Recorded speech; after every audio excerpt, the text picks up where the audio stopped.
തണുപ്പിനെ ചൂടാക്കിയ ജന്തർ മന്ദറിലെ കേന്ദ്രത്തിനെതിരായ കേരള സമരം. ദില്ലി ചലോ മിനി ഇന്ത്യ മുന്നണിയുടെ ആദ്യ പൊതുസമ്മേളനമായി. മമതയും പവാറും ഖാർഗെയും വിട്ടുനിന്നെങ്കിലും ഡൽഹി മുഖ്യമന്ത്രി അരവിന്ദ് കെജ്രിവാളും പഞ്ചാബ് മുഖ്യമന്ത്രി ഭഗവന്ത് സിംഗ് മാനും ജമ്മു കാശ്മീരിൽ നിന്ന് ഫറൂഖ് അബ്ദുള്ളയും കേരളത്തിനൊപ്പം കൈപിടിച്ചു. ഫണ്ട് വെട്ടിച്ചുരുക്കി സംസ്ഥാനങ്ങളെ ശ്വാസം മുട്ടിക്കുന്ന മോദി സർക്കാരിനെ ചൂണ്ടി ഫറൂഖ് അബ്ദുള്ള ചോദിക്കുന്നു, എന്താ ഞങ്ങൾ ഇന്ത്യയിലല്ലേ? ഗവർണറെ ആയുധമാക്കുന്ന മോദി സർക്കാരിനോട് പഞ്ചാബ് മുഖ്യമന്ത്രി ഭഗവന്ത് മാൻ ചോദിക്കുന്നു, എന്തേ യു പിയിലെയും ഗുജറാത്തിലെയും ഗവർണർമാർ മുഖ്യമന്ത്രിമാർക്കെതിരെ പ്രതിപക്ഷ റോളെടുത്ത് വാളോങ്ങുന്നില്ല? സമരത്തോട് ഐക്യപ്പെട്ട് തമിഴ്നാട് മുഖ്യമന്ത്രി MK സ്റ്റാലിൻ വീഡിയോ സന്ദേശത്തിൽ ചോദിക്കുന്നു, നിങ്ങൾ സംസ്ഥാനങ്ങളുടെ സാമ്പത്തിക അവകാശങ്ങൾ ഇല്ലാതാക്കുമ്പോൾ ഞങ്ങൾക്കുള്ള പ്രാണവായു നിഷേധിക്കുകയല്ലേ? ചോദ്യം ഇതാണ്. ചുവപ്പ് ചാലിച്ച ഇന്നേ ദിനം ഫെഡറൽ അവകാശങ്ങൾക്കായുള്ള പോരാട്ടങ്ങളിൽ ചരിത്ര ദിനമായോ? അതല്ല പ്രതിപക്ഷം ആക്ഷേപിക്കും പോലെ ജനങ്ങളുടെ കണ്ണിൽ പൊടിയിടാനുള്ള തന്ത്രം മാത്രമോ? സമരം വിജയിച്ചു.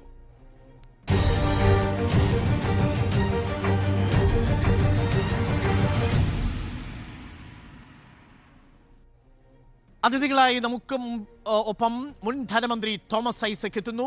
ഒപ്പം അഡ്വക്കേറ്റ് K സരുൺകുമാറും അഡ്വക്കേറ്റ് മുഹമ്മദ് ഷായും അഡ്വക്കേറ്റ് ശ്രീ പത്മനാഭനും അല്പസമയത്തിനകം നമുക്കൊപ്പം ചേരും. ആദ്യം ശ്രീ തോമസ് ഐസക്കിലേക്ക്.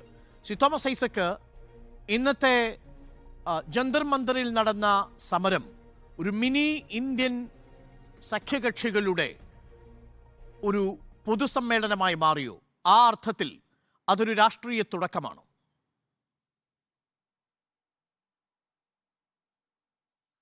അതെ, അവിടെ ഇല്ലാതിരുന്ന ഏക രാഷ്ട്രീയ ശക്തി കേരളത്തിൽ നിന്നുള്ള UDF ആണ്. അത് UDFന്റെ രാഷ്ട്രീയത്തെ തുറന്നു കാണിക്കുന്നതാണ്. കേരളം മാത്രമല്ല, പ്രതിപക്ഷം ഭരിക്കുന്ന എല്ലാ സംസ്ഥാനങ്ങൾക്ക് നേരെയും BJP സർക്കാർ പ്രതികാര നടപടികൾ സ്വീകരിച്ചുകൊണ്ടിരിക്കുകയാണ്. അങ്ങനെ ഒരു സന്ദർഭത്തിൽ BJPക്കെതിരായ എല്ലാ ശക്തികളും ഒരുമിച്ച് നിൽക്കണ്ടേ? കേരള സർക്കാരിനോട് അവർക്ക് വിമർശനം ഉണ്ടാവും. ആ വിമർശനം വെച്ച് സമരം ചെയ്തോളൂ. പക്ഷെ കേരളത്തിന്റെ അവകാശങ്ങൾക്ക് വേണ്ടി ഒരുമിച്ച് നിൽക്കാൻ കഴിയണ്ടേ? അപ്പോൾ UDF ഇവിടെ കേരളത്തിൽ പിന്തുടരുന്ന നയത്തിന് സാരമായിട്ടുള്ള ഒരു കുഴപ്പമുണ്ട് എന്ന് ഇന്നത്തെ വിശാല യോഗം, വ്യത്യസ്ത രാഷ്ട്രീയ വീക്ഷണമുള്ള ഇന്ത്യയിലെ രാഷ്ട്രീയ പാർട്ടികൾ, സംസ്ഥാന സർക്കാരുകൾ, അവരുടെയൊക്കെ പ്രതികൾ പങ്കെടുത്തുള്ള ഡൽഹിയിലെ പ്രതിഷേധം തെളിയിക്കുന്നുണ്ട്. പക്ഷേ തോമസ് ഐസക്, ഇതിൽ ED അന്വേഷണത്തിൻ്റെ മുനയിൽ നിൽക്കുകയാണ് അരവിന്ദ് കെജ്രിവാൾ. മറുഭാഗത്ത് മുഖ്യമന്ത്രി പിണറായി വിജയന്റെ മകളുമായി ബന്ധപ്പെട്ട എക്സാലോജിക്കിന്റെ വിഷയം ഒരു ഭാഗത്ത് കിടക്കുന്നു. SFOയുടെ അന്വേഷണം ഏതു ഘട്ടത്തിലെത്തുമെന്ന് നമുക്ക് നിശ്ചയവുമില്ല. അപ്പോൾ ഇത്തവണ സാമ്പത്തികമായി ഒരുപാട് പ്രതിസന്ധി നേരിടുന്ന സംസ്ഥാന സർക്കാർ തെരഞ്ഞെടുപ്പിനെ അഭിമുഖീകരിക്കുമ്പോൾ അവരുടെ പിടിപ്പുകേട് കൊണ്ടും നികുതി പിരിവിലടക്കമുള്ള വലിയ വീഴ്ചകൾ സംഭവിച്ചതുകൊണ്ടുമാണ് ഈ സാമ്പത്തിക പ്രതിസന്ധി ഉണ്ടായതെന്ന് ജനങ്ങളോട് പറയാതെ കണ്ണിൽ പൊടിയിടാനുള്ള സമരം എന്നാണ് പ്രതിപക്ഷം അതിനെ വിമർശിച്ചിരിക്കുന്നത്.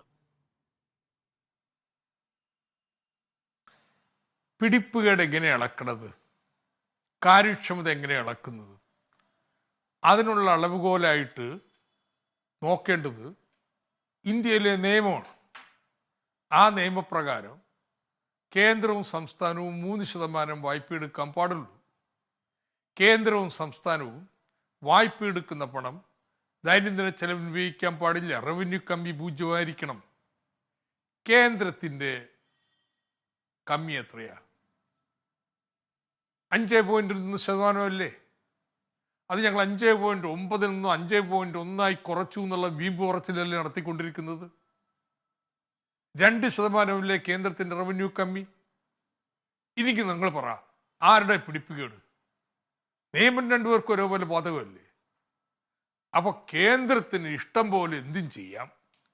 സംസ്ഥാന സർക്കാരിൻ്റെയോ കേരളത്തിന് 3% അനുദിനമായ വായ്പയ്ക്ക് ഒരു 2% താഴെ വായ്പ അനുവദിച്ചുകൊണ്ട് കേരളത്തെ സാമ്പത്തികമായിട്ട് ഞെരുക്കുകയാണ്, ഒരു ഉപരോധം തന്നെ ഏർപ്പെടുത്തുകയാണ്. ഇത് കാണാനുള്ള കണ്ണ് ഇവിടെ കേരളത്തിൽ UDFന് ഇല്ലെങ്കിലോ? സംസ്ഥാന സർക്കാരിന്റെ പിടിപ്പുകേടിനെ കുറിച്ച് പറയേണ്ടത് പ്രതിപക്ഷത്തിന്റെ അവകാശമാണ്, അവരുടെ ധർമ്മമാണ്. അത് ചെയ്തോളൂ എന്ന്. പക്ഷെ ഈ BJP സർക്കാർ കാണിക്കുന്ന തെമ്മാടിത്തം പ്രതിപക്ഷ പാർട്ടികൾ ഭരിക്കുന്ന സംസ്ഥാനങ്ങളോട് അതിനെ എതിർക്കാനായിട്ട് തയ്യാറാവണ്ടേ? ഇപ്പോ മല്ലികാർജുൻ ഖർഗെ സമർപ്പിച്ചിരിക്കുന്ന ബ്ലാക്ക് പേപ്പറിൽ ഇവിടുത്തെ കോൺഗ്രസ് നേതാക്കന്മാരുടെ ഇന്നലെ കർണാടക സർക്കാർ ജന്തർ മന്ദിറിൽ നടത്തിയ പ്രതിഷേധത്തിലും കേരള സർക്കാരിനെ ആ അർത്ഥത്തിൽ മെൻഷൻ ചെയ്തു പോയിട്ടുണ്ട്. പക്ഷെ അപ്പോഴും കേരളത്തിലെ കോൺഗ്രസിന് BJP കേരളത്തിനോട് പ്രതികാര മനോഭാവം കാട്ടുന്നുവെന്ന് മനസ്സിലാകാതെ പോകുന്നതാണോ?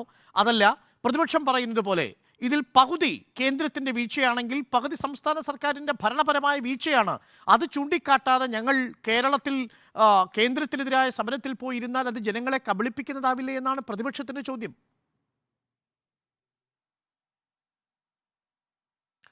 കോൺഗ്രസ് നേതാക്കന്മാർ VD സതീശനാവട്ടെ അല്ലെങ്കിൽ രമേശ് ചെന്നിത്തലയാവട്ടെ, ഏത് നേതാവ് എടുത്തോളൂ, ആരുടെയെങ്കിലും സോഷ്യൽ മീഡിയ പേജിൽ കർണാടക സമരത്തിൻ്റെ ചിത്രമുണ്ടോ? ഇന്ത്യയിലെ ഏറ്റവും പ്രധാനപ്പെട്ട കോൺഗ്രസ് ഒരു സംസ്ഥാനം ഡൽഹിയിൽ കേന്ദ്ര സർക്കാരിനെതിരായിട്ട് പ്രതിഷേധിക്കുമ്പോൾ അതെന്തേ ഈ കേരളത്തിലൊന്ന് ചൂണ്ടിക്കാണിക്കാൻ അവർ മടിക്കണത്? ഞാൻ വീണ്ടും പറയണത്, കേരള സർക്കാരിനെ സമരമൊന്നും നിർത്തി വെക്കണ്ട, സമരം ചെയ്തോളൂ. പക്ഷേ കേന്ദ്രത്തിനെതിരായിട്ടുള്ള സമരത്തിൽ കേരളം ഒറ്റക്കെട്ട് നിൽക്കണ്ടേ? അപ്പോൾ ഇത് ഇവരുടെ വീക്ഷണത്തിൻ്റെ പ്രശ്നമാണ്, അറിവില്ലായ്മയുടെ പ്രശ്നമൊന്നുമല്ല. അവരൊരു രാഷ്ട്രീയ ധാരണ ഉണ്ടായിരിക്കുന്നത് കേരള സർക്കാരിന് ഇങ്ങനെ സാമ്പത്തികമായി ശ്വാസം മുട്ടിച്ച് പ്രവർത്തനങ്ങൾ മന്ദീഭവിപ്പിക്കുകയാണെങ്കിൽ ജനകീയ അസംതൃപ്തി ഉണ്ടാവും, അത് തങ്ങൾക്ക് രാഷ്ട്രീയമായി ഗുണം ചെയ്യും എന്നുള്ളതാണ്. ആ രാഷ്ട്രീയമാണ് അവർ കളിച്ചുകൊണ്ടിരിക്കുന്നത്. ഞങ്ങൾ ശ്രമിക്കുന്നത് ജനങ്ങളോട് ഈ കാര്യം തുറന്നു പറയാനാണ്. ആ രാഷ്ട്രീയ പോരാട്ടമാണ് UDFും LDFും തമ്മിൽ നടന്നുകൊണ്ടിരിക്കുന്നത്. പക്ഷേ കോടതിയിൽ കേരള സർക്കാർ പോയിട്ടും അവിടെ കേന്ദ്ര സർക്കാർ സമർപ്പിച്ചിരിക്കുന്ന സത്യവാങ്മൂലത്തിൽ പറയുന്നത് ഇനി നിയമപരമായി കേരളത്തിന് കൊടുക്കാൻ ബാക്കി നിൽക്കുന്നത് ഞാൻ മനസ്സിലാക്കിയിടത്തോളം 3200 കോടി രൂപയാണ് എന്നാണ്. ഇന്ന് മുഖ്യമന്ത്രി തന്നെ പറയുന്നു കേരളത്തിന് യൂണിയനിൽ നിന്ന് വിവിധ ഇനങ്ങളിൽ ലഭിക്കേണ്ട തുകകൾ വൈകിക്കുന്നത് മൂലമുണ്ടാകുന്ന കുറവ് ഏകദേശം 7490 കോടി രൂപയാണ്. അപ്പോൾ പല കണക്കുകൾ പറയുന്നു. നിയമസഭയിൽ കേരള സർക്കാരിനെ പ്രതിപക്ഷം പൊളിച്ചടുക്കി എന്നാണ് പ്രതിപക്ഷ നേതാവ് ഇന്ന് പറഞ്ഞത്. 57,000, ആദ്യം 62,000 പറഞ്ഞു, പിന്നീട് 57,000 കോടിയിലേക്ക് എത്തി. അതിനുശേഷം നിയമസഭയിലേക്ക് എത്തുമ്പോൾ അത് 3200 കോടി രൂപയാണ് എന്ന ഘട്ടത്തിലേക്ക് എത്തുന്നു. ഇന്ന് മുഖ്യമന്ത്രി ഡൽഹിയിൽ പറഞ്ഞിരിക്കുന്നത് 7400 കോടി രൂപ എന്ന നിലയിലാണ്. അപ്പോൾ 57,000 കോടിയുടേത് ഒരു ആഗ്രഹ ചിന്ത മാത്രമായിരുന്നു എന്ന രീതിയിലാണ് പ്രതിപക്ഷം അതിനെ വിമർശിക്കുന്നത്. തോമസ് ഐസക്. 57,000 കോടി എന്ന് പറയുന്നത് മുൻ വർഷങ്ങളെ അപേക്ഷിച്ച് കേരളത്തിന് കേന്ദ്ര ധനസഹായത്തിൽ വന്ന കുറവാണ്. സെൻട്രൽ ട്രാൻസ്ഫേഴ്സിൽ അത് കേന്ദ്ര സർക്കാർ മനഃപൂർവ്വം വെട്ടിക്കുറച്ചതെന്നല്ല, യാഥാർത്ഥ്യമാണെന്ന് ഫിനാൻസ് കമ്മീഷൻ. അത് വളരെ പ്രധാനപ്പെട്ട പോയിന്റ് ആണ് തോമസ് ഐസക്. ഈ 57,000 കോടി കാര്യം നമ്മൾ വളരെ സത്യസന്ധമായി അതിനെ സമീപിക്കുകയാണെങ്കിൽ 57,000 കോടി രൂപ ഒരു പ്രതിപക്ഷ സംസ്ഥാനം എന്ന നിലയിൽ കേരളത്തിന് വേണ്ടി വെട്ടിക്കുറച്ചതായിട്ട് താങ്കളും കണക്കാക്കുന്നില്ല. അത് സംഭവിച്ചിരിക്കുന്നത്, കേരളത്തിന് സംഭവിച്ചിരിക്കുന്ന നഷ്ടം 57,000 കോടിയാണ്, അല്ലാതെ കേരളത്തിന് വേണ്ടി വെട്ടിക്കുറച്ചു എന്ന് നമുക്ക് പറയാൻ കഴിയില്ല. അതെ, ആ വെട്ടിക്കുറച്ചത് എന്താ? വെട്ടിക്കുറച്ചത് ഇങ്ങനെ കുറയുന്ന വർഷമാണെന്ന് തിരിച്ചറിഞ്ഞുകൊണ്ട് ആ വർഷം കേരളത്തിന്റെ വായ്പ പതിയാക്കി. നിങ്ങൾ കണക്ക് നോക്കുന്നു, 43,000 കോടി രൂപ കേരളത്തിന് വായ്പ അനുവദിച്ച സ്ഥാനത്ത് 2022-23 അത് വെറും 22,000 കോടി രൂപയായി. ആ വെട്ടിക്കുറക്കുന്നതിന് പറഞ്ഞ ന്യായം എന്താ? Keralam off budget borrowing KIIFB വഴിയെടുത്തു, പെൻഷൻ ഫണ്ട് വഴിയെടുത്തു. കേന്ദ്ര സർക്കാരിന്റെ ഓഫ് ബഡ്ജറ്റ് ബോറോയിങ് അവരുടെ കമ്മിയിലോ അല്ലെങ്കിൽ അവരുടെ വായ്പയിൽ ഉൾപ്പെടുത്തിയിട്ടുണ്ടോ ഒരു തവണയെങ്കിലും? ഇനി പോട്ടെ, സംസ്ഥാനത്തിനുള്ള നിയമങ്ങൾ വരുത്തി അവർ ഏകപക്ഷീയമായിട്ട് എന്തടിസ്ഥാനത്തിലാണെന്ന് മുൻകാല പ്രാബല്യത്തിൽ നടപ്പാക്കുന്നത്? ഇനി കിഫ്ബി എടുത്താൽ ഞങ്ങൾ ചെയ്യുമെന്ന് പറഞ്ഞ് മനസ്സിലാക്കാം. എന്നാൽ കിഫ്ബി ഈ 2016 മുതലെടുത്ത വായ്പ, പെൻഷൻ ഫണ്ട് തുടങ്ങിയ മുതലെടുത്ത വായ്പ, അത് വെട്ടിക്കുറക്കുന്നതിന് എന്ത് ന്യായമെന്ന്? അല്ല തോമസ് ഐസക്, അത് കേരളത്തിന് ഒരു രാഷ്ട്രീയ നീക്കമല്ലല്ലോ.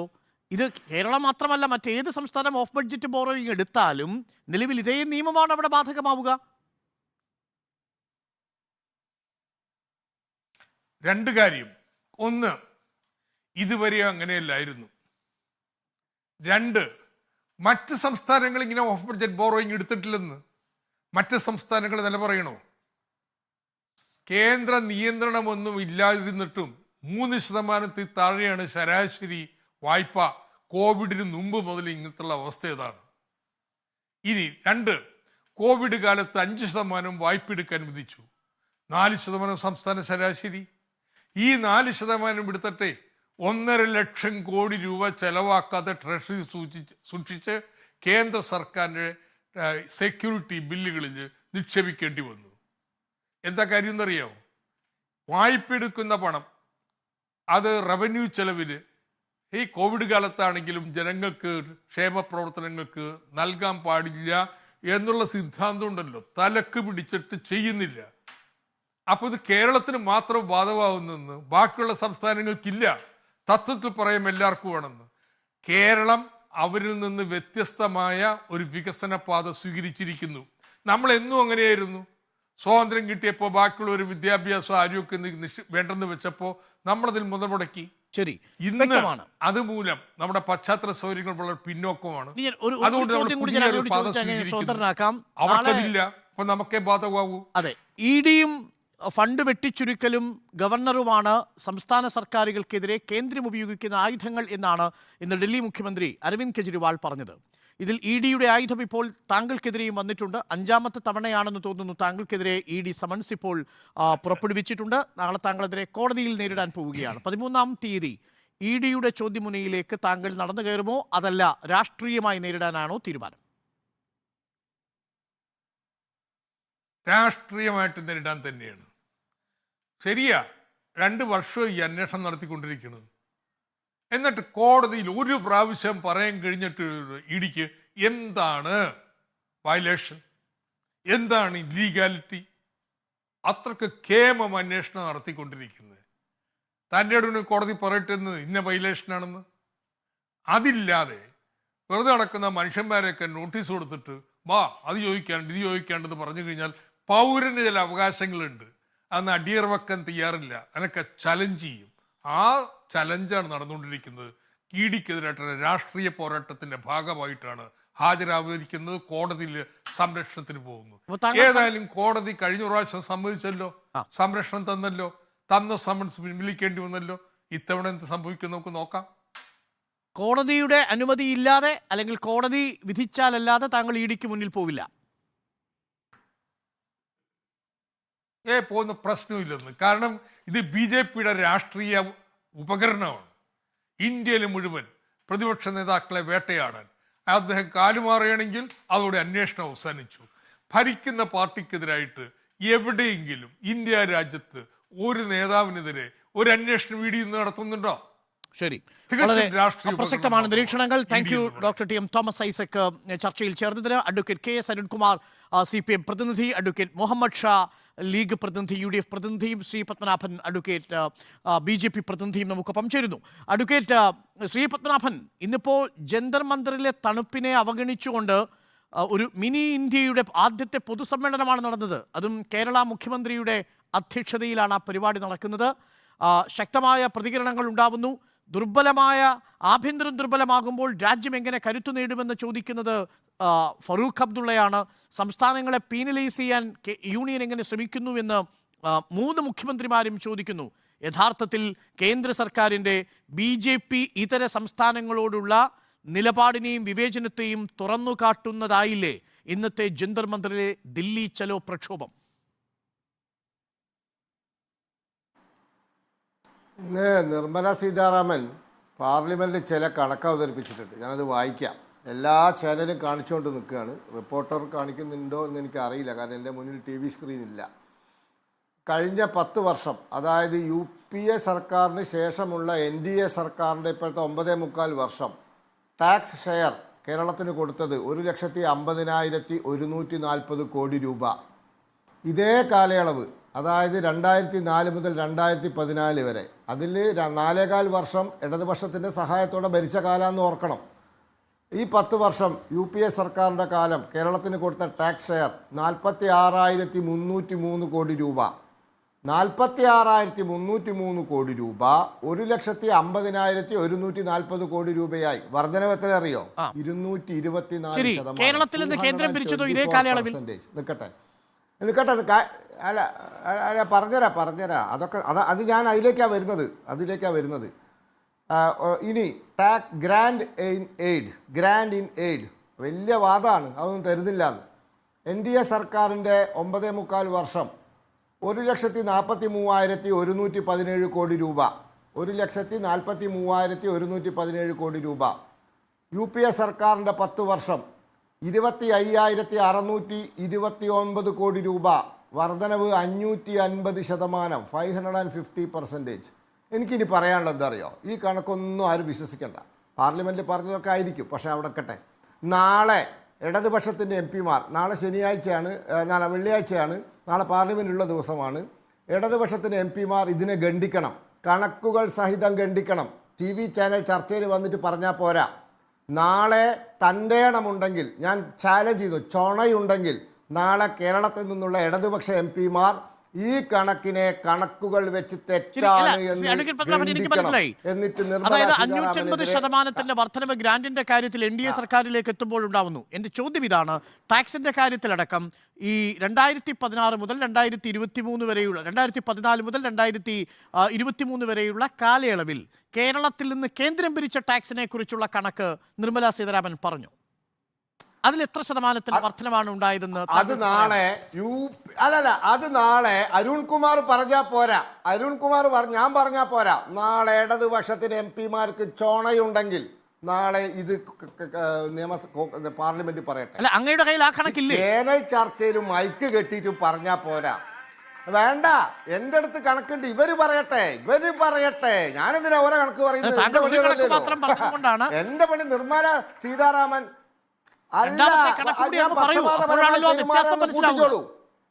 വേണ്ടാന്ന് ഞാൻ BJPക്ക് വേണ്ടി പക്ഷപാതപരമായി പെരുമാറാന്ന് കൂട്ടിക്കോളൂ, അങ്ങനെ വിധിച്ചോളൂ, എനിക്ക് പ്രശ്നമില്ല.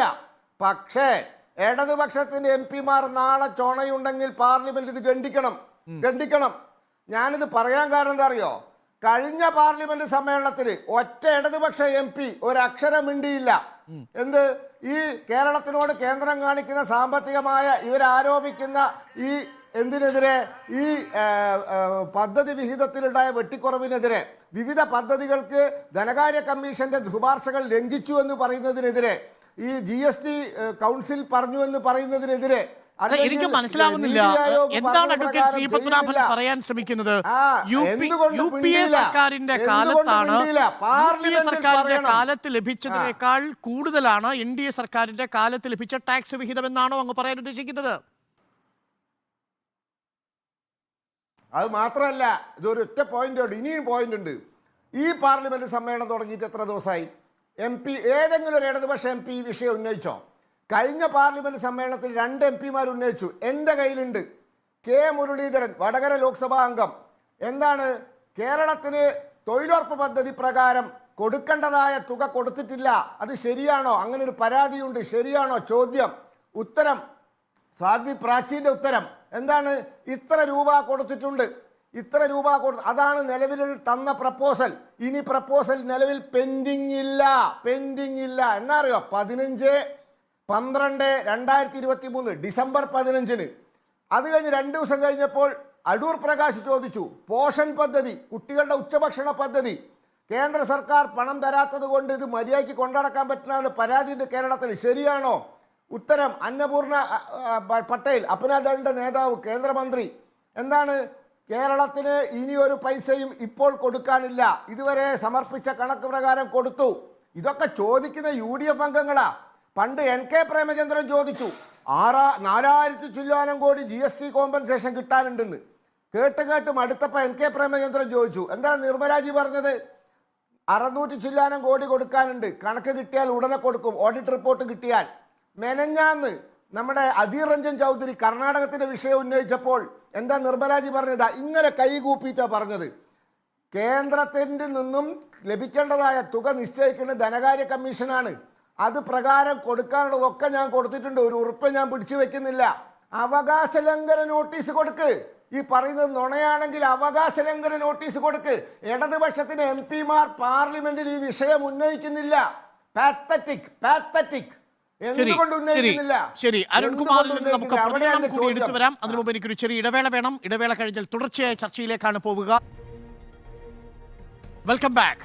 ഇന്ന് ജന്തർ മന്ദിറിൽ കേരളം നടത്തിയ കേന്ദ്രത്തിന്റെ അവഗണനയ്ക്കെതിരായ ചലോ ദില്ലി പ്രക്ഷോഭം വിജയിച്ചു എന്നാണ് നമ്മൾ പരിശോധിക്കുന്നത്.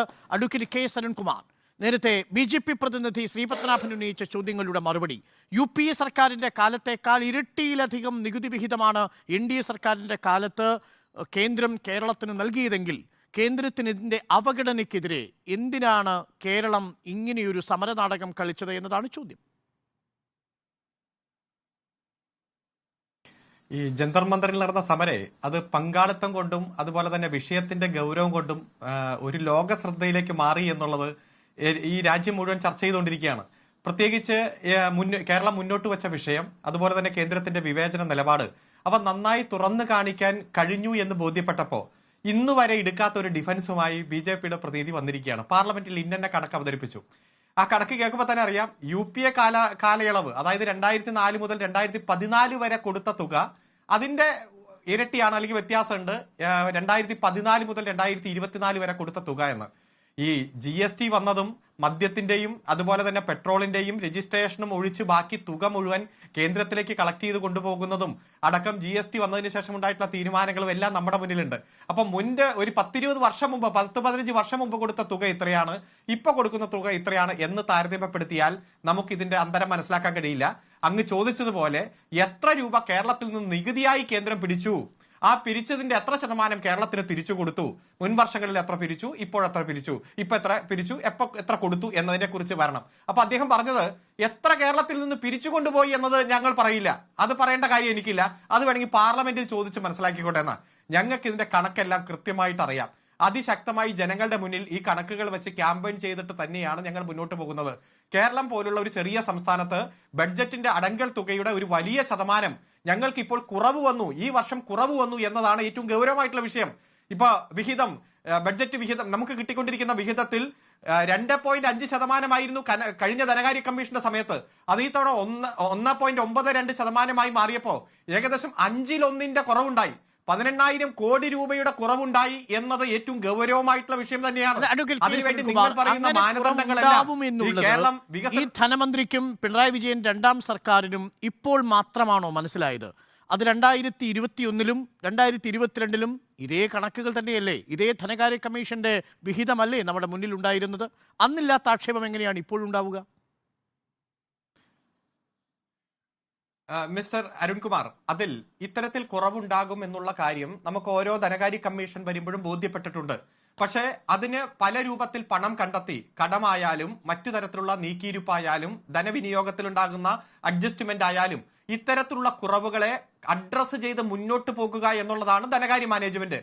അത്തരത്തിൽ അഡ്രസ് ചെയ്ത് മുന്നോട്ട് പോകുമ്പോൾ ധനകാര്യ കമ്മീഷന്റെ തീരുമാനത്തിന്റെ മുകളിൽ ശരിക്കും സർക്കുലർ ഇറക്കി എക്സിക്യൂട്ടീവിന്റെ തീരുമാനം അടിച്ചേൽപ്പിക്കുന്ന ഗുരുതരമായിട്ടുള്ള പിശക് ഈ രാജ്യത്ത് ഇപ്പോൾ നടക്കുകയാണ്. ഞാനൊന്ന് ചോദിച്ചോട്ടെ, ധനകാര്യ കമ്മീഷന്റെ തീരുമാനം കൃത്യമായി രാഷ്ട്രപതി ഒപ്പിട്ട് ലോകസഭയിലും രാജ്യസഭയിലും അവതരിപ്പിച്ച് അംഗീകരിച്ചു കഴിഞ്ഞാൽ അതിൽ മാറ്റം വരുത്താൻ ആർക്കാണ് അധികാരം?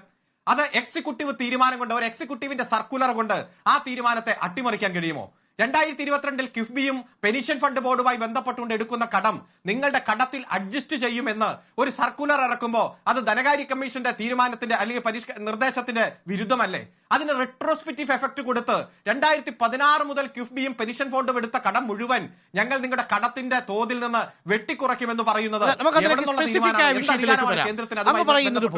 ഈ കിഫ്ബിയുടെയും പെൻഷൻ കമ്പനിയുടെയും കാര്യത്തിൽ എന്തുകൊണ്ടാണ് കേന്ദ്ര സർക്കാർ അങ്ങോട്ട് നിലപാടെടുത്തത്? കേന്ദ്ര സർക്കാർ വിശദീകരിക്കുന്നത് അതിന്റെ ഉത്തരവാദിത്വം സംസ്ഥാന സർക്കാരിനാണ്. ധന ഉത്തരവാദിത്വം സംസ്ഥാന സർക്കാരിനുള്ള ഒരു ഓഫ് ബഡ്ജറ്റ് ബോറോയിങ്ങിൽ അത് കടത്തിന്റെ പരിധിയിലാണ് പെടുത്തേണ്ടത്. എന്നതാണ് കേന്ദ്ര സർക്കാരിൻ്റെ നയം. അതുകൊണ്ടാണ് കേരളത്തിന് മാത്രമല്ല, കേരളത്തിന് പുറത്ത് ഏതെങ്കിലും സംസ്ഥാനങ്ങൾ ഇങ്ങനെ ഓഫ് ബഡ്ജറ്റ് ബോറോയിങ് നടത്തിയിട്ടുണ്ടെങ്കിൽ അതും നിലവിൽ കടത്തിൻ്റെ പരിധിയിലാണ് വരിക. അതുകൊണ്ട് കിഫ്ബിയോ പെൻഷൻ കമ്പനിയോ ചൂണ്ടിക്കാണിച്ചുകൊണ്ട് കേരളത്തിനെ മാത്രം പീനലൈസ് ചെയ്യുന്ന വാദം നിലനിൽക്കില്ല അഡ്വക്കേറ്റ് കെ എസ് അരുൺകുമാർ. അതുകൊണ്ടാണ് കേന്ദ്രം വ്യക്തമായി തന്നെ പറയുന്നു, ഇവിടെ ആർക്കാണ് ഉത്തരവാദിത്വം? അത് സംസ്ഥാന സർക്കാരിനാണ്. അതിൻ്റെ പേരാണ് കടം. അല്ല, ഫിസിക്കൽ റെസ്പോൺസിബിലിറ്റി ആക്ട് 2003 അനുസരിച്ചിട്ട് ഒരു ഗവൺമെന്റിന്റെ, സംസ്ഥാന ഗവൺമെന്റിന്റെ ബജറ്റ് വിഹിതം, ബജറ്റിന്റെ നടത്തിപ്പ്, കടമെടുക്കാനുള്ള തോത്, ഇതെല്ലാം സംസ്ഥാനത്ത് കൃത്യമായിട്ടുള്ള നിയമമുണ്ട്. ആ നിയമം അനുസരിച്ച് തന്നെ കൃത്യമായിട്ട് തന്നെ നിയമപരമായിട്ടാണ് മുന്നോട്ട് പോകുന്നത്. ഞാൻ പറഞ്ഞോട്ടെ, ദേശീയപാത അതോറിറ്റിക്ക് പണം കണ്ടെത്തുന്നത് ഈ ഓഫ് ബഡ്ജറ്റ് ബോറോയിങ് തന്നെയല്ലേ? അതിൽ 12,000 കോടി രൂപയുടെ കടമുണ്ട്. നിലവിൽ 12,000 കോടി രൂപയുടെ കടം.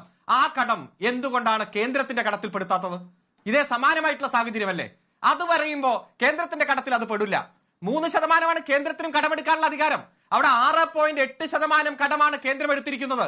അത് നിങ്ങൾ ചോദ്യം ചെയ്യാൻ പാടില്ല. കേന്ദ്രത്തിന് എന്തുമാകാം, പക്ഷെ കേരളം പോലുള്ള കൊച്ചു സംസ്ഥാനങ്ങൾക്ക് അതൊന്നും പാടില്ല എന്ന് പറയുന്നതിന്റെ യുക്തി എന്താണ്? മുഖ്യമന്ത്രി ചൂണ്ടിക്കാണിച്ചതും തമിഴ്നാടിൽ നിന്ന് പഴനിവിൽ ചൂണ്ടിക്കാണിച്ചതും ഭഗവത് മാൻ സിംഗ് ചൂണ്ടിക്കാണിച്ചതും ഇതേ വിഷയമാണ്. കേന്ദ്രത്തിനൊരു നിയമം, സംസ്ഥാനത്തിന് മറ്റൊരു നിയമം. അങ്ങനെയില്ലല്ലോ. ഉദാഹരണത്തിന് ഇപ്പോൾ ഏറ്റവും ഒടുവിൽ ചൂണ്ടിക്കാണിച്ചതുപോലെ നാഷണൽ ഹൈവേ അതോറിറ്റിയും കിഫ്ബിയും തമ്മിലുള്ള വ്യത്യാസം എന്താണ് അഡ്വക്കേറ്റ് ശ്രീ പത്മനാഭൻ? ഒന്ന് വായ്പാ പരിധിക്കുള്ളിൽ വരുന്നു, ഒന്ന് വായ്പാ പരിധിക്കുള്ളിൽ വരുന്നില്ല. എന്താണ് ഡിഫറൻസ് അഡ്വക്കേറ്റ് ശ്രീ പത്മനാഭൻ?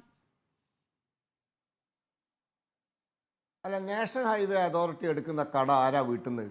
അതൊന്ന് പറയും. കേന്ദ്ര സർക്കാരോ നാഷണൽ ഹൈവേ അതോറിറ്റിയോ? അതൊന്ന് പറയും. കേന്ദ്ര സർക്കാരല്ലേ എടുക്കുന്ന കടത്തിന് ഉത്തരം പറയുന്നത് കേരള. പെട്രോളിനും ഡീസൽ അല്ല, കേന്ദ്ര സർക്കാർ അല്ല നാഷണൽ ഹൈവേ അതോറിറ്റിയാണ്. അവിടെയാണ് അതിന്റെ പ്രശ്നം. നാഷണൽ ഹൈവേ അതോറിറ്റി എടുക്കുന്ന കടത്തിന് അവർ ടോള് പിരിച്ച് അവർ വീട്ടുകയാണ്. അല്ലാണ്ട് സംസ്ഥാന സർക്കാർ, കേന്ദ്ര സർക്കാർ അല്ല എന്നുണ്ടെങ്കിൽ നാളെ പാർലമെന്റ് ചോദിക്കും. ഇവന്റെ ഇഷ്യൂ വേണ്ടാന്ന് നാളെ പാർലമെന്റ് ചോദിക്ക്. നിങ്ങൾക്ക് എം പിമാരില്ലേ? ചോദിക്കും.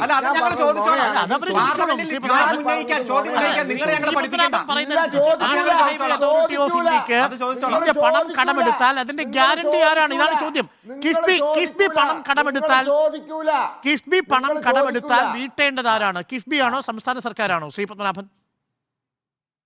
കേരള സർക്കാർ. അതല്ലല്ലോ, കിഫ്ബി തന്നെ വീട്ടുമെന്നാണല്ലോ ഗ്യാരണ്ടി ഉള്ളത്. കിഫ്ബി അത് തന്നെയല്ലേ കേന്ദ്ര സർക്കാരിന്റെ ഗ്യാരണ്ടി അല്ലേ നാഷണൽ ഹൈവേ അതോറിറ്റി ഓഫ് ഇന്ത്യക്ക്?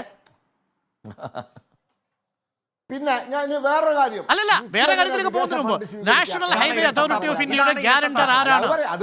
നാഷണൽ ഹൈവേ അതോറിറ്റി ഓഫ് ഇന്ത്യയുടെ ഗ്യാരണ്ടർ ആരാണ് അഡ്വക്കേറ്റ് ശ്രീ പത്മനാഭൻ? വിദേശ ഫണ്ട് സ്വീകരിക്കും. നാഷണൽ ഹൈവേ അതോറിറ്റിയുടെ പണത്തിന് നാഷണൽ ഹൈവേ അതോറിറ്റിയാണ് ഗ്യാരണ്ടി. അവരാണ് എടുക്കുന്നത്. അല്ലാന്ന് നിങ്ങൾ അങ്ങനെയാണ് അവിടുത്തെ സംവിധാനം. അതുകൊണ്ടാണ് അത് നിയമവിരുദ്ധ കൺകറന്റ് ലിസ്റ്റാണ്.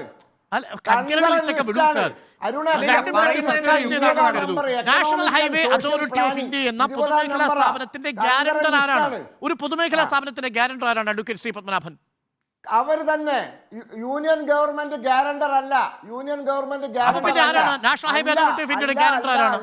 നാഷണൽ ഹൈവേ അതോറിറ്റി ഓഫ് ഇന്ത്യയുടെ ഗ്യാരണ്ടർ ആരാണ്? അവർ തന്നെ. അങ്ങനെ ഗ്യാരണ്ടർ ആവാൻ പറ്റുമോ നാഷണൽ ഹൈവേ അതോറിറ്റി ഓഫ് ഇന്ത്യക്ക്? NHAക്ക് സ്വന്തമായിട്ട് എന്ത് പ്രോപ്പർട്ടി ആവുന്നത്? NHAക്ക് സ്വന്തമായിട്ട് എന്ത് പ്രോപ്പർട്ടി ആവുന്നത്? അതിനാണ് ടോൾ പിരിക്കുന്നത്.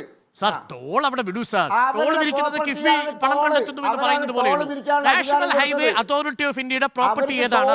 യൂണിയൻ ഗവൺമെന്റിന്റേതല്ലാതെ നാഷണൽ ഹൈവേ അതോറിറ്റി ഓഫ് ഇന്ത്യക്ക് പണം നൽകാനുള്ള പ്രോപ്പർട്ടി എന്താണ്? ഞാൻ ചോദിക്കട്ടെ, പെട്രോളിനും ഡീസലിനും സെസ് പിരിച്ചിട്ട് സംസ്ഥാന ഖജാനാവിലേക്ക് പോയിട്ട് അവിടുന്നല്ലേ കിഫ്ബിയിലേക്ക് പോകുന്നത്? എന്നാൽ നാഷണൽ ഹൈവേ അതോറിറ്റിയുടെ കാര്യത്തിൽ ടോള് നേരെ പോകുന്നത് നാഷണൽ ഹൈവേ അതോറിറ്റിയുടെ അക്കൗണ്ടിലേക്കാണ്. യൂണിയൻ ഗവൺമെന്റ് പോയിട്ട് ഇങ്ങോട്ട് പോവല്ല. ഇവിടെ കേന്ദ്ര ഗവൺമെന്റ് തന്നെയാണ്. നിങ്ങൾ അത്രയും തെറ്റിദ്ധരിപ്പിക്കില്ലേ? സർക്കാരിന്റെ ട്രഷറിയിലേക്കാണ്. അല്ല നിങ്ങൾ കളവ് അറിയാണ്. അല്ലെങ്കിൽ നിങ്ങൾ നാളെ പാർലമെന്റിൽ ബഹളം ഉണ്ടാക്ക്. പാർലമെന്റിൽ ബഹളം ഒരു ചോദ്യം കൂടിയുണ്ട് ശ്രീ പത്മനാഭൻ. നേരത്തെ തോമസ് ഐസക് ചോദിച്ചതും ഇപ്പോൾ KS അരുൺകുമാർ ചോദിച്ചതുമായ ചോദ്യങ്ങളിലൊന്ന്, കേരളത്തിന്റെ ധനക്കമ്മി 3.4%. കേന്ദ്രത്തിന്റെ ധനക്കമ്മി 5.8%. ഇവിടെ ഫിനാൻഷ്യൽ മിസ്മാനേജ്മെന്റ് കൂടുതൽ കേന്ദ്രത്തിനാണോ കേരളത്തിലാണോ? FRBM ആക്ടിന്റെ ലംഘനമാണ് ഇവിടെ പ്രശ്നം. FRBM ആക്ട് പ്രകാരം GSDPയുടെ 29% കടം പാടുള്ളൂ. ഇവിടെ 39%. അവിടെ 16.55% ഉള്ളൂ. ഇതാണ് വ്യത്യാസം. 16.55 കേന്ദ്രത്തിനും 39.1% കേരളത്തിനും. FRBM ആക്ട് 2003 പാസ്സായി. 2003 പാസ്സായ FRBM ആക്ട് എടുത്ത് വായിച്ചു നോക്ക്. നിങ്ങൾക്ക് റദ്ദാക്കിക്കൂടായിരുന്നോ? നിങ്ങൾ 4.25 കൊല്ലം UPA സർക്കാരിന്റെ താങ്ങി നടന്നപ്പോ അതങ്ങ് റദ്ദാക്കിക്കൂടായിരുന്നോ? ഞങ്ങൾ എതിര് നിൽക്കുകയായിരുന്നു. കേന്ദ്രത്തിന്റെ പൊതുകടം GDPയുടെ 66.7%. കേരളത്തിന്റെ വെറും 37%. മറ്റ് സംസ്ഥാനങ്ങളുടെ ആവറേജ് എടുത്ത് നോക്ക്. തെറ്റിദ്ധരിപ്പിക്കുന്ന കണക്ക് പറയല്ലേ? ശ്രീപത്മനാഭൻ ആ കണക്കൊന്ന് പറയൂ. ശ്രീപത്മനാഭൻ ആ കണക്കൊന്ന് പറയൂ.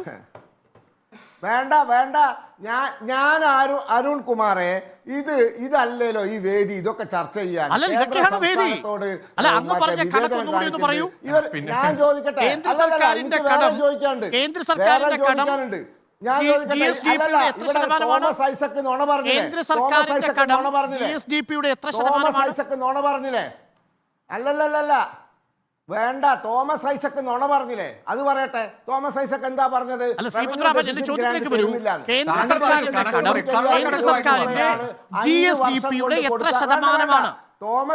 തോമസ് ഐസക് പറഞ്ഞത് അല്ലല്ല. അന്നേരം നിങ്ങൾ തോമസ് ഐസക്കിനെ ഖണ്ഡിക്കാൻ എനിക്ക് അവസരം തന്നില്ല. അതുകൊണ്ടാണ് ചോദിക്കുന്നത്. തോമസ് ഐസക് നുണ പറഞ്ഞു. 2.95 ലക്ഷം കോടി രൂപയാണ് 5 വർഷം കൊണ്ട് ഇന്ത്യയിലെ സംസ്ഥാനങ്ങളുടെ ഡെഫിസിറ്റ് ഗ്രാന്റ്. അതിൽ 87% കൊടുത്തു കഴിഞ്ഞു. അപ്പൊ ഇനി കേരളത്തിന് സിംഹഭാഗവും കിട്ടിക്കഴിഞ്ഞു. അങ്ങ് നേരത്തെ സൂചിപ്പിച്ചതാണ്. എന്റെ ചോദ്യം വളരെ സ്ട്രൈറ്റ് ആയിരുന്നു. കേന്ദ്രത്തിന്റെയും സംസ്ഥാനത്തിന്റെയും ധനക്കമ്മി വെച്ചുകൊണ്ടാണ് നമ്മൾ ഫിസ്ക്കൽ മാനേജ്മെന്റ് ചെയ്യുന്നതെങ്കിൽ സുപ്രീം കോടതിയിൽ കേന്ദ്ര സർക്കാർ കൊടുത്ത സത്യവാങ്മൂലം പരമാബദ്ധമല്ലേ എന്നതാണ് എന്റെ ചോദ്യം. അതായത് കേരളത്തെ വിവേചിക്കാൻ വേണ്ടി കേന്ദ്രം കണ്ടെത്തുന്നതെല്ലാം കേന്ദ്രത്തിന് തിരിച്ചടിയാവുന്നുണ്ടോ എന്നതാണ് ചോദ്യം. അഡ്വക്കേറ്റ് ശ്രീ പത്മനാഭൻ, ഈ ഫിസ്ക്കൽ റെസ്പോൺസിബിലിറ്റി മാനേജ്മെന്റ് ആക്ട് പ്രകാരം കേന്ദ്രത്തിന്റെ കടം കേന്ദ്ര GSDPയുടെ എത്ര ശതമാനമാണ് ശ്രീ പത്മനാഭൻ? ആ കേസോട് രണ്ടാക്കേ ഗുണം ഉണ്ടാവുള്ളൂ. കപിൽ സിബളിനും മനു അഭിഷേക് സിംഘുവിന്റെ കീശ നിറയും. അല്ലല്ല, എന്റെ ചോദ്യത്തിന് ഉത്തരം നൽകുന്നില്ല അഡ്വക്കേറ്റ് ശ്രീ പത്മനാഭൻ. അഡ്വക്കേറ്റ് ശ്രീ പത്മനാഭൻ, എന്റെ ഏറ്റവും സിമ്പിളായ ചോദ്യം, അങ്ങ് നേരത്തെ പറഞ്ഞ കണക്കൊന്നുകൂടി ഒന്ന് പറയൂ. അഡ്വക്കേറ്റ് KS സുനിൽകുമാറിനും അതിൽ സംശയമുണ്ട്, എനിക്കും സംശയമുണ്ട്. കേന്ദ്ര സർക്കാരിന്റെ കടം കേന്ദ്ര സർക്കാരിന്റെ GSDPയുടെ എത്ര ശതമാനമാണ്? ഞാൻ പറയുന്നത് കേന്ദ്ര സർക്കാർ FRBM ആക്ട് ലംഘിച്ചിട്ടുണ്ടെങ്കിൽ നാളെ പാർലമെന്റിൽ ഉന്നയിക്കും. താങ്കളെല്ലാം നാളെ പാർലമെന്റിൽ ചോദിക്കൂ എന്ന് പറഞ്ഞാൽ ഈ ചർച്ചയിൽ താങ്കളെ ഞങ്ങൾ അതിഥിയായി അഭിപ്രായം പറയാനല്ലേ? താങ്കൾ ആ കണക്ക് പറയാനല്ലേ ഞാൻ താങ്കളോട് പറയുന്നത്? താങ്കൾക്ക് അവസരം നൽകുകയാണ്. അവിടെ ചോദിക്കുന്നില്ല. അതാ എന്റെ പ്രശ്നം. അവിടെ ചോദിക്കുന്നില്ല. ആയിക്കോട്ടെ, അത് നമുക്ക് CPM പ്രതിനിധിയോട് ചോദിക്കാം. ഞാൻ അങ്ങയോട് പറയൂ. കേരളത്തിന്റെ കാര്യത്തിൽ 37% കേരളത്തിന്റെ കടം, കേരളത്തിന്റെ GDP എന്നിരിക്കെ കേന്ദ്രത്തിന്റെ കടം 60%-ലും മുകളിലാണെന്നിരിക്കെ FRBM ആക്ട് പ്രകാരം എന്തുകൊണ്ടാണ് കേന്ദ്രത്തിനും കേരളത്തിനും രണ്ട് നയം? ഇത് തന്നെയാണ് ഇന്ന് തമിഴ്നാട് നിന്നുള്ള ധനകാര്യമന്ത്രി ചോദിക്കുന്നത്, പഞ്ചാബിൽ ഡൽഹിയിൽ നിന്നുള്ള മുഖ്യമന്ത്രിമാരും ചോദിക്കുന്നത്. പാർലമെന്റ് ചോദിക്ക്. TV ചാനൽ ചർച്ചയിലോ റോഡ് വെക്കുന്നോ ചോദിച്ചിട്ട് കാര്യമല്ല. നിർമ്മല സീതാരാമനോട് ചോദിക്ക്. ശരി, ജനത്തിലേക്ക് വരാം. മുഹമ്മദ് ഷാ, ഇന്ന് UDF ഒരു സുവർണാവസരം നഷ്ടപ്പെടുത്തുകയായിരുന്നു. ഇന്നലെ കർണാടകത്തിന്റെ കേന്ദ്രവിരുദ്ധ സമരത്തിലും കേരളത്തിൽ നിന്നുള്ള UDF നേതാക്കളെ ആരെയും കണ്ടില്ല. പോട്ടെ, ഇത് കർണാടക സർക്കാരിന്റെ സമരമാണ്. ഇന്ന് കേരള സർക്കാർ ഈ സമരം ചെയ്യുമ്പോൾ അവിടെ ആം ആദ്മി പാർട്ടിയുടെ പ്രതിനിധിയുണ്ട്, സമാജ്വാദി പാർട്ടിയുടെ സ്വതന്ത്ര സ്ഥാനാർത്ഥിയായി രാജ്യസഭയിലേക്ക് മത്സരിച്ച് ജയിച്ച കപിൽ സിബലുണ്ട്, ഇതാ DMKയുടെ പ്രതിനിധി എത്തുന്നു, നാഷണൽ കോൺഫറൻസിന്റെ പ്രതിനിധി എത്തുന്നു. കേന്ദ്രത്തിനെതിരെ സമരം ചെയ്ത് തങ്ങളുടെ ശക്തി പ്രകടിപ്പിക്കാനുള്ള ഒരു അവസരം ചുരുങ്ങിയ പക്ഷം ലീഗിനെങ്കിലും നഷ്ടമായോ? കോൺഗ്രസ് ആണോ ലീഗിനെയും വിലക്കിയത്? അഡ്വക്കേറ്റ് മുഹമ്മദ് ഷാ.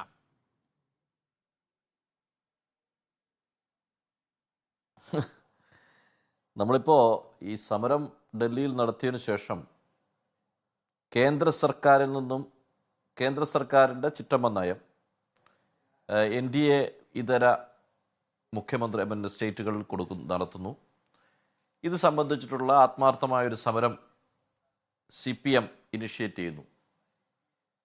പക്ഷേ CPMന്റെ ക്യാമ്പയിനെല്ലാം കോൺഗ്രസും UDFും അതിനോട് സഹകരിച്ചില്ല എന്ന് പറയലാണ് ക്യാമ്പയിൻ്റെ ലക്ഷ്യം. ലക്ഷ്യം ഇന്ത്യയുടെ 2024 തെരഞ്ഞെടുപ്പൊന്നുമല്ല. അവരുടെ ലക്ഷ്യം കേന്ദ്രത്തിൽ നിന്നും കേരളത്തിന് കിട്ടേണ്ട വിഹിതങ്ങൾ കിട്ടുക എന്നുള്ളതൊന്നുമല്ല. 2024 ഇന്ത്യ ആര് ഭരിക്കുന്നു എന്നുള്ളതല്ല. കേരളത്തിലെ 20 സീറ്റിൽ മത്സരിക്കുമ്പോൾ എങ്ങനെ ഒരു എഡ്ജ് ക്രിയേറ്റ് ചെയ്യാം, അതിന് ഈ സമരത്തിൻ്റെ PR വർക്ക് അല്ലെ സമരത്തിന് നടത്തേണ്ട പേരിലുണ്ടാക്കുന്ന പബ്ലിസിറ്റി എങ്ങനെ ഉപയോഗപ്പെടുത്താം എന്നതിനപ്പുറം ആത്മാർത്ഥതയില്ല എന്ന് ബോധ്യമായിരിക്കും. നമ്മൾ ഈ ചർച്ചയുടെ തുടക്കത്തിൽ തോമസ് ഐസക്കിൻ്റെ ഓപ്പണിംഗ് വേർഡ്സ് തന്നെ അതായിരുന്നു. അപ്പം ലക്ഷ്യം അതാണ്. നിങ്ങളൊരു കാര്യം മനസ്സിലാക്കുക, കേരളത്തിൻ്റെ കെടുകാര്യസ്ഥത, സാമ്പത്തിക കാര്യത്തിലുള്ള കെടുകാര്യസ്ഥത സംബന്ധിച്ചും ഇനി അവർക്ക് തർക്കമുണ്ട്, കെടുകാര്യസ്ഥത ഇല്ലയെന്ന് അവർക്ക് പറയാം. പ്രോപ്പർ ഫിനാൻഷ്യൽ മാനേജ്മെൻറ്റ് നടത്തിയിട്ടില്ല എന്ന് പ്രതിപക്ഷം പറയുന്നു. ആ ഫിനാൻഷ്യൽ മാനേജ്മെൻറ്റിൻ്റെ തർക്കങ്ങളൊക്കെ ഉന്നയിക്കുന്നു, നിയമസഭയിൽ ഉന്നയിക്കുന്നു, പുറത്ത് സമരങ്ങൾ നടത്തുന്നു. ഒരു തെരഞ്ഞെടുപ്പിൻ്റെ ബ്രിങ്കിൽ വന്ന് നിൽക്കുന്നു.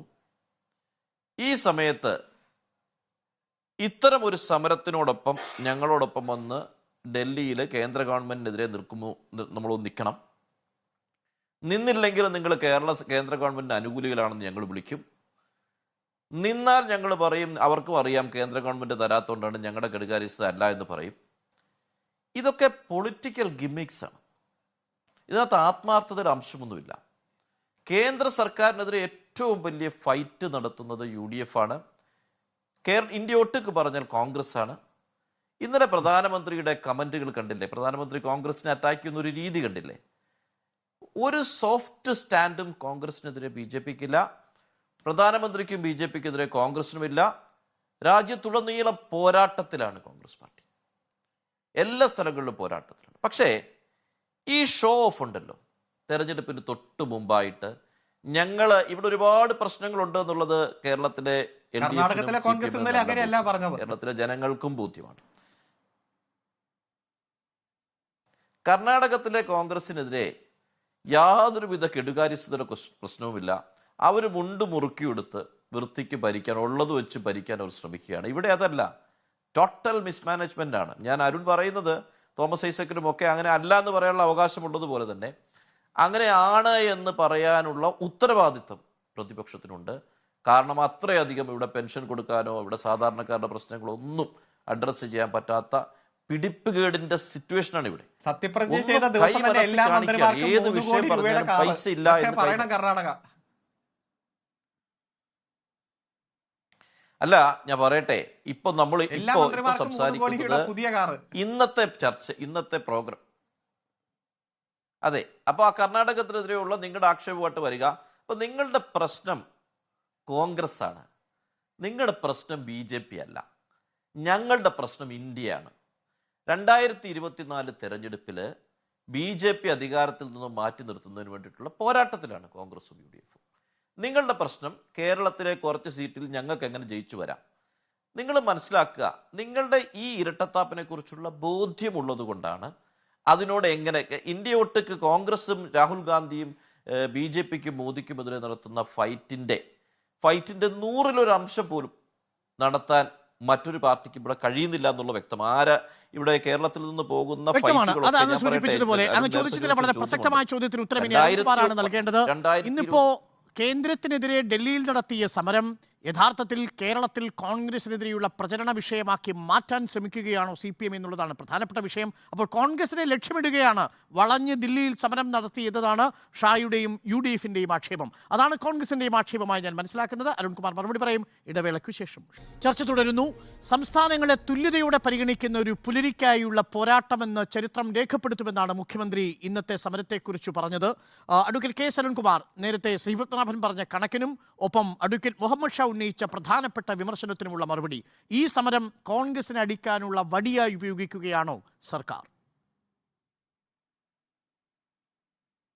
ഇപ്പോ ഒരാഴ്ചയായിട്ട് BJPയുടെ പ്രതിനിധികൾ ചാനൽ ചർച്ചകളിൽ വന്ന് പച്ചയായ നുണ പ്രചരിപ്പിക്കുകയാണ്. സത്യസന്ധമായിട്ടുള്ള കണക്കുകൾ ജനങ്ങൾ ഗൗരവത്തോടെ ചർച്ച ചെയ്യുമ്പോൾ അതിനെ തകർക്കാൻ വേണ്ടിയിട്ടാണ് കള്ളക്കണക്കുകൾ പറയുന്നത്. അദ്ദേഹം ഇവിടെ സൂചിപ്പിച്ചത് കേന്ദ്രത്തിന്റെ കടവുമായി ബന്ധപ്പെട്ടുകൊണ്ട് GDP-യുടെ 16.7% അദ്ദേഹം പറഞ്ഞത്. അത് തെറ്റാണ്. 66.7%. അതായത് പൊതുകടം GDP-യുടെ 66.7% കേന്ദ്രത്തിന്റെ കടം. സംസ്ഥാനത്തിന്റെ കടം GDP-യുടെ 37% മാത്രമാണ്. ഈ ഇന്ത്യയിലെ മറ്റെല്ലാ സംസ്ഥാനങ്ങളുടെയും ആവറേജ് പൊതുകടം GDP-യുടെ 55.8%. അതായത് മറ്റ് സംസ്ഥാനങ്ങളുടെ ആവറേജ് കടത്തേക്കാൾ 21.8% കുറവാണ് ഈ കേരളത്തിന്റെ കടം. എന്നിട്ടാണ് കേരളത്തിന്റെ ധനകാര്യ മാനേജ്മെന്റ് വളരെ മോശം എന്ന് പറയുന്നത്. കേരളത്തിന്റെ മൊത്തം കടം 3 ലക്ഷം കോടിയാണെന്ന് പ്രചരിപ്പിക്കുമ്പോൾ BJP ഭരിക്കുന്ന ഗുജറാത്തിന്റെ മൊത്തം കടം 10 ലക്ഷം കോടിയാണ്. കോൺഗ്രസ് ഭരിക്കുന്ന കർണാടകത്തിൽ അത് 9 ലക്ഷം കോടിയാണ്. രാജസ്ഥാനിൽ അത് 6 ലക്ഷം കോടിയാണ്. അതുകൊണ്ട് കണക്കുകൾ പറയുമ്പോൾ സത്യസന്ധമായിട്ടുള്ള കണക്ക് പറയണം, അല്ലെങ്കിൽ പറയാനിരിക്കരുത്. ഇന്നലെ നമ്മൾ തമ്മിലുള്ള ചർച്ചയിൽ താങ്കൾ പറഞ്ഞു പ്രധാനമന്ത്രിക്ക് ആകെ 15 സ്റ്റാഫേ ഉള്ളൂ എന്ന്. അപ്പോൾ തന്നെ 301 സ്റ്റാഫ് ഉണ്ടെന്നുള്ള റൈറ്റ് ഇൻഫർമേഷൻ ഞാൻ തന്നത് കൊണ്ട് ജനങ്ങൾക്ക് അത് മനസ്സിലാക്കാൻ കഴിഞ്ഞു. പിന്നെ കോൺഗ്രസ് ലീഗിന്റെ പ്രതിനിധിയായിട്ട് ഇവിടെ പങ്കെടുക്കുന്ന അദ്ദേഹം ഇവിടെ ഈ സമരത്തിൽ മുന്നോട്ട് വയ്ക്കുന്ന മുദ്രാവാക്യം എന്തെന്ന് ഈ രാജ്യത്തെ ജനങ്ങൾക്ക് മുഴുവൻ ബോധ്യപ്പെട്ടു. ശ്രീ ഭഗവത് സിംഗ് മാനിന് മനസ്സിലാക്കിയ കാര്യം കേരളത്തോടുള്ള സ്നേഹം VD സതീശന് ഇല്ലാതെ പോയി. അതുപോലെ അരവിന്ദ് കെജ്രിവാളിന് കേരളം ഉന്നയിച്ച വിഷയത്തോടുള്ള ബഹുമാനവും സ്നേഹവും, ഈ കേരളത്തോടുള്ള ബഹുമാനം, അത് ശ്രീ VD സതീശന് ഇല്ലാതെ പോയി. ഒമർ അബ്ദുള്ളയ്ക്കും കപിൽ സിബലിനും മനസ്സിലായ കാര്യം പോലും ഈ കേരളത്തിലെ പ്രതിപക്ഷ നേതാവിന് ഇല്ലാതെ പോയി. നിങ്ങൾ കർണാടകത്തിലെ സമരത്തെ ഉയർത്തി കാണിക്കുമ്പോൾ ഞാൻ ചോദിച്ചല്ലോ, മുഖ്യമന്ത്രിയായി സത്യപ്രതിജ്ഞ ചെയ്ത ദിവസം തന്നെ എല്ലാ മന്ത്രിമാർക്കും 3 കോടി രൂപയുടെ പുതിയ ഫോറിൻ കാർ വാങ്ങിച്ച കർണാടകം 6 മാസം കൊണ്ട് ചെയ്യുന്നതെല്ലാം നല്ല ധനകാര്യ മാനേജ്മെന്റ്. ഈ കേരളത്തിൽ നടക്കുന്നതെല്ലാം വലിയ പ്രശ്നം എന്ന രൂപത്തിലാണ്. കേരളത്തിന്റെ പ്രശ്നം വരുമ്പോഴെങ്കിലും നിങ്ങൾ ഒരുമിച്ച് നിൽക്ക്, നിങ്ങൾക്കുള്ള എതിരഭിപ്രായം രേഖപ്പെടുത്താം. ഏറ്റവും ആദ്യം മുഖ്യമന്ത്രി വിളിച്ചത് പ്രതിപക്ഷ നേതാവിനെയല്ലേ? ഏറ്റവും ആദ്യം മുഖ്യമന്ത്രി വിളിച്ചത് പ്രതിപക്ഷ ഉപനേതാവിനെയല്ലേ? ഒരുമിച്ച് ചർച്ച അഭിമുഖീകരിക്കുന്നുണ്ട്, നമുക്ക് ചർച്ച ചെയ്യാം. അല്ലല്ല, പ്രതിപക്ഷത്തെ വിളിച്ചു, പ്രതിപക്ഷ നേതാവിനെയും പ്രതിപക്ഷ ഉപനേതാവിനെയും വിളിച്ചു, MP-മാരുടെ യോഗം 2 തവണ വിളിച്ചു. ഈ വിഷയം പാർലമെന്റിൽ ഉന്നയിക്കണം, പ്രധാനമന്ത്രിയെ കണ്ട് നിവേദനം കൊടുക്കണം. അപ്പോ ചാലക്കുടി MP ബെന്നി ബെഹനാൻ പറഞ്ഞത് ഇത് സിമ്പിൾ അല്ലേ, ഇതൊക്കെ ഡൽഹി പോയി ഞങ്ങൾ ഉന്നയിക്കണതിന് എന്താ ബുദ്ധിമുട്ട്, അതിന് പ്രത്യേക യോഗം വേണമെന്നാ. പക്ഷെ ഡൽഹിയിൽ നിവേദനം കൊടുക്കാനേ എളമരം കരീം സഖാവ് മാത്രമേ ഉണ്ടായുള്ളൂ. ഒറ്റ കോൺഗ്രസ് MP-മാർ ഫോൺ എടുത്തില്ല, നമുക്കറിയാം 2 തവണ. അതുകൊണ്ട് കേരളത്തിന്റെ വിഷയം വരുമ്പോൾ ഇവർ വിമുഖത കാണിക്കുകയാണ്, സങ്കുചിത രാഷ്ട്രീയ കാഴ്ചപ്പാടാണ്. പോയിന്റാണ് അരുൺ അവതരിപ്പിച്ചത്. എനിക്കിതിന് 2 മറുപടികളും 2 പേരുടെ ഭാഗത്ത് നിൽക്കണം. അതിൽ അഡ്വക്കേറ്റ് മുഹമ്മദ് ഷാ ഈ ചോദ്യത്തിന് മറുപടി പറയുന്നതിനോടൊപ്പം ഇന്ന് നമ്മളുടെ മുൻ ധനകാര്യമന്ത്രി തോമസ് ഐസക് ചോദിച്ച ചോദ്യത്തിലുള്ള മറുപടി കൂടി. UDF നേതാക്കന്മാരുടെ സാമൂഹിക മാധ്യമങ്ങളുടെ പേജുകളിൽ, ഫേസ്ബുക്കുകളിൽ, ഇൻസ്റ്റാഗ്രാമുകളിൽ ഇന്നലെ കർണാടകയുടെ സമരം എന്തുകൊണ്ടാണ് വരാതിരുന്നത്?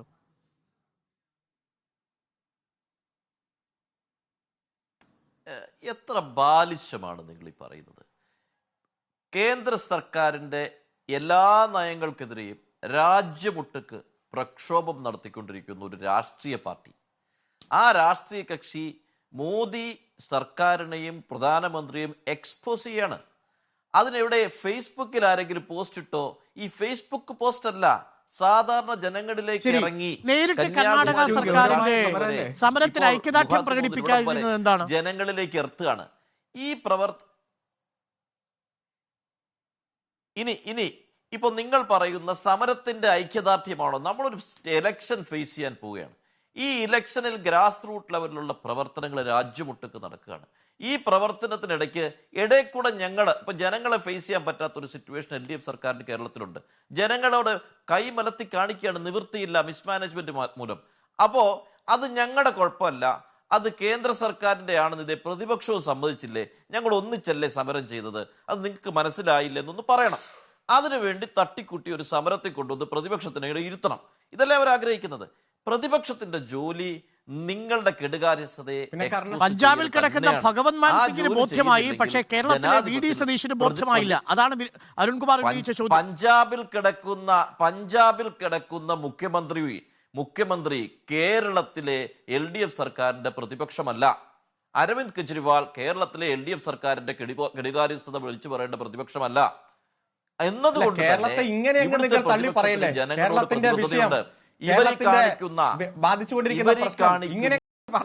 സാമ്പത്തിക പ്രതിസന്ധി ഈ നാട്ടിൽ ഉണ്ടാക്കിയതിന്റെ ഉത്തരവാദി ഇവർ കൂടിയാണ്.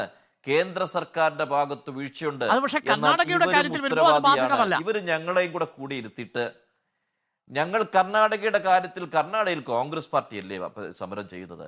ആ കോൺഗ്രസ് പാർട്ടി സമരം ചെയ്യുന്നതിന് നിങ്ങൾ വേറൊരു പിന്തുണ ഇവരാ കൊടുക്കേണ്ടത്, കമ്മ്യൂണിസ്റ്റ് പാർട്ടിയാണ് കൊടുക്കേണ്ടത്, വേറെ ആരെങ്കിലും അല്ല കൊടുക്കേണ്ടത്. കോൺഗ്രസ് പാർട്ടി ഞങ്ങൾ തന്നെയല്ലേ, അതെന്താ പിന്നെ വേറൊരു പിന്തുണ കൊടുക്കുന്നത്? ശരി, കർണാടക കോൺഗ്രസും തെലങ്കാനയിലെ അഡ്വക്കേറ്റ് ശ്രീപദ്രമൻ, താങ്കൾ പറഞ്ഞ കണക്കുകൾ കള്ളമാണ് എന്നുള്ളതിന്റെ രേഖകളാണ് അരുൺകുമാർ ഇപ്പോൾ ഈ ചർച്ചയിൽ വെച്ചിരിക്കുന്നത്.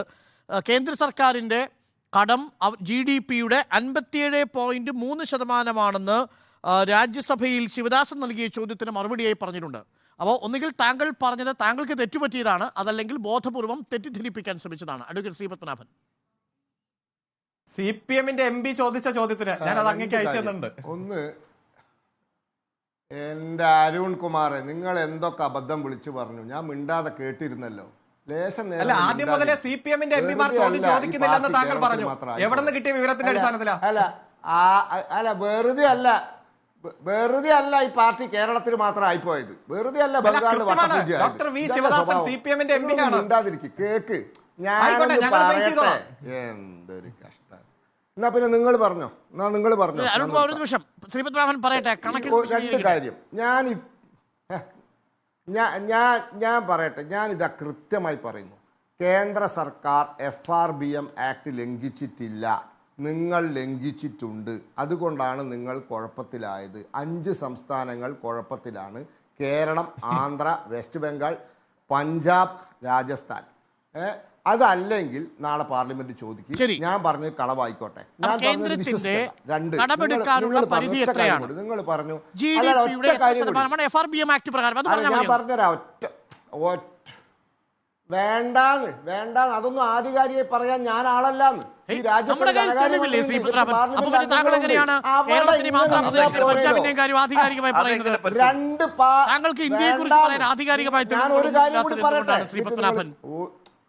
ഒരു കാര്യം ക്രിക്കറ്റ് കളിച്ചാൽ ബാറ്റിംഗും ബൗളിംഗും ഉണ്ട്. ക്രിക്കറ്റ് കളിച്ചാൽ ബാറ്റിംഗും ബൗളിംഗും ഉണ്ട്. താങ്കൾ ബാറ്റ് ചെയ്തിട്ട് ഞാൻ പന്തെറിയില്ല എന്ന് പറഞ്ഞു പോയാൽ ഒരു കാര്യം പറയട്ടെ. ഇവിടെ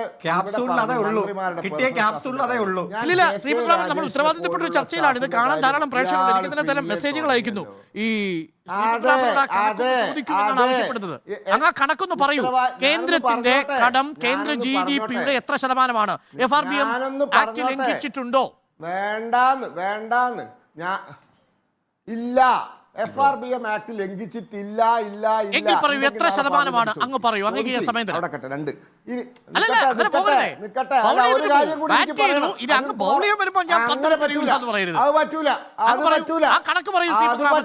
എനിക്ക് KS അരുൺകുമാർ പറഞ്ഞ FRBM ആക്ട് കേന്ദ്രം ലംഘിച്ചിട്ടില്ല എന്ന് പറഞ്ഞാൽ അങ്ങ് 57% കേന്ദ്രത്തിന്റെ GDP ഡെപ്റ്റ് റേഷ്യോ. അങ്ങനെയല്ല, അങ്ങ് പറയൂ എത്രയാണ്? അങ്ങ് പറയൂ എത്രയാണ്? ഞാൻ പറഞ്ഞില്ലേ 16.55. ശരി, ഏത് കണക്ക് പ്രകാരം? ഞാൻ പറയുന്നത് രാജ്യസഭയിൽ ശിവദാസന് കൊടുത്ത മറുപടിയാണ്. അങ്ങ് പറയുന്നത് ഏത് കണക്ക് പ്രകാരം? ഇനി കൂടുതൽ ക്ലാരിഫിക്കേഷൻ നാളെ പാർലമെന്റ് ചോദിച്ചാൽ കിട്ടും. ഇനി ഞാൻ അടുത്തൊരു കാര്യം പറയട്ടെ. ഇദ്ദേഹം ഒരു കാര്യം പറഞ്ഞു. അങ്ങനെ പറഞ്ഞാൽ പറ്റൂലല്ലോ. നിങ്ങൾ പറഞ്ഞിട്ട് ഞാൻ മറുപടി നടക്കൂലല്ലോ.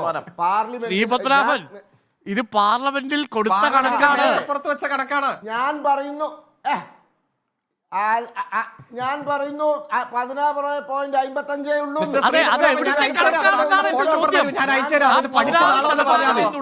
എവിടുത്തെ കണക്കാണ്? ഞാൻ പറയുന്നു, ഞാൻ ഉറച്ചു നിൽക്കുന്നു. കാര്യമില്ലല്ലോ, കണക്കല്ലേ. ശ്രീപത്മനാഭൻ എവിടെ വേണമെങ്കിലും ഉറച്ചു നിൽക്കാം, പക്ഷെ കണക്ക് ഒരിടത്ത് ഉറച്ചു നിൽക്കാൻ പറ്റൂ. അത് പാർലമെന്റിലെ കണക്കാണ്. ചുരുങ്ങിയ പക്ഷം FRBM ആക്ട് ലംഘിച്ചു എന്നുള്ളതാണ് കേരള സർക്കാരിന്റെയും പ്രധാനപ്പെട്ട ഇന്നത്തെ വിമർശനം. ആ വിമർശനത്തിന് മറുപടി നൽകാൻ ശ്രീപത്മനാഭന് സാധിച്ചിട്ടില്ല. നമുക്ക് കണക്കുകൾ പരിശോധിക്കാം. എനിക്ക് കിട്ടിയ കണക്ക് തെറ്റാണെങ്കിൽ തീർച്ചയായും ആ കണക്കുകൾ തെറ്റാണെന്ന് ഞാൻ പറയാം. അതല്ല, അഡ്വക്കേറ്റ് ശ്രീപത്മനാഭൻ, ഉത്തരവാദിത്തപ്പെട്ട BJP-യുടെ പ്രതിനിധി എന്ന നിലയിൽ താങ്കളാണ് ആ കണക്ക് തെറ്റിച്ചതെങ്കിൽ അത് അങ്ങ് ഏറ്റുപറയുകയും വേണം എന്നാണ് അഭ്യർത്ഥിക്കുന്നത്. ചർച്ച ഇവിടെ അവസാനിക്കുന്നു. ഇനി കാണാം മീറ്റ് ദ എഡിറ്റേഴ്സ്. എല്ലാ അതിഥികൾക്കും നന്ദി. Advocate C Padmanabhan, advocate Muhammad Shah, advocate K Sarunkumar, ഒപ്പം doctor T M Thomas Isaac. നന്ദി.